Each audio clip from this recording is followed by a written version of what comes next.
not just a legend, but a cornerstone. Yet so many today have no idea who this man is, despite being the man behind almost every great breeder of the American Pit Bull Terrier over the last century. And I am not just saying a little here, or a little there, but instead a foundation to almost all of the greats we think of. Who is this man? Well, it is Joe Corvino.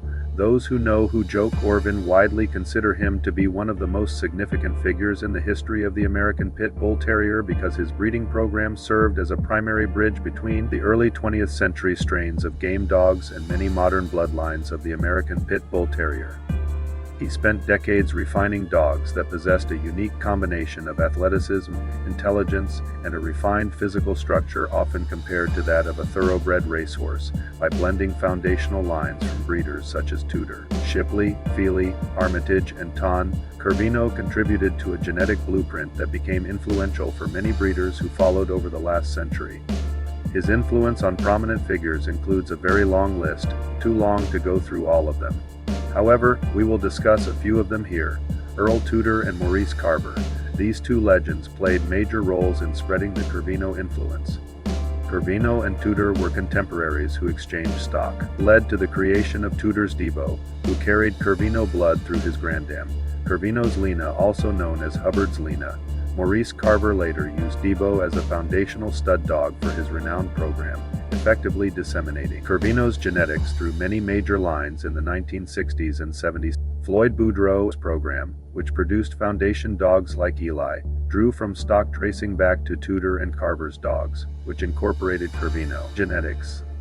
James Crenshaw refined these further to produce iconic dogs like Honeybunk and Jeep, making Corvino's early work a deep-rooted ancestor of many modern Eli, Jeep, and related lines. Crosses. Ed Crenshaw was a respected figure in the California scene who utilized related genetics, including those with Corvino roots, to maintain athleticism and structural integrity.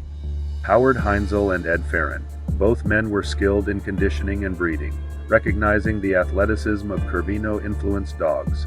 Heinzel, in particular, was instrumental in the history of Tudor's Debo, having originally owned and then traded him to Tudor, ensuring that Corvino-linked genetics remained central to his Arizona-based yard. Bert Sorrells, Pat Patrick, and Bobby Hall.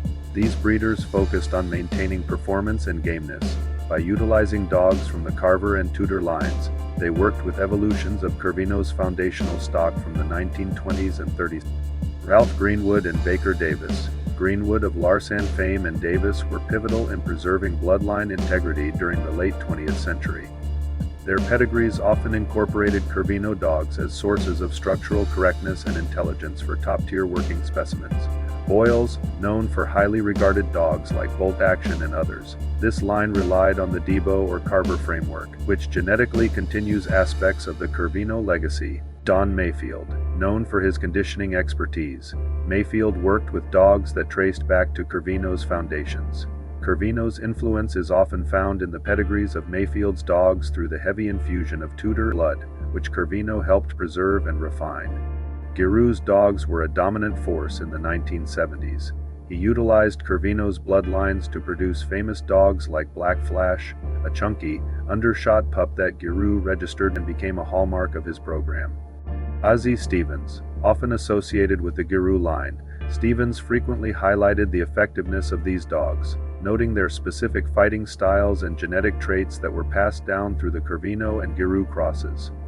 Don Maloney and Danny Burton. These breeders relied on the cornerstone dogs developed by Corvino, such as Corvino's Braddock and Corvino's Shorty. These dogs appear in the ancestry of nearly every significant pedigree from their era, providing the tight genetic traits needed for high-performance working dogs. While these later breeders became legends for their specific strains, many built upon the foundational refinement and genetic contributions that Joe Corvino established in his Chicago blacksmith shop decades earlier.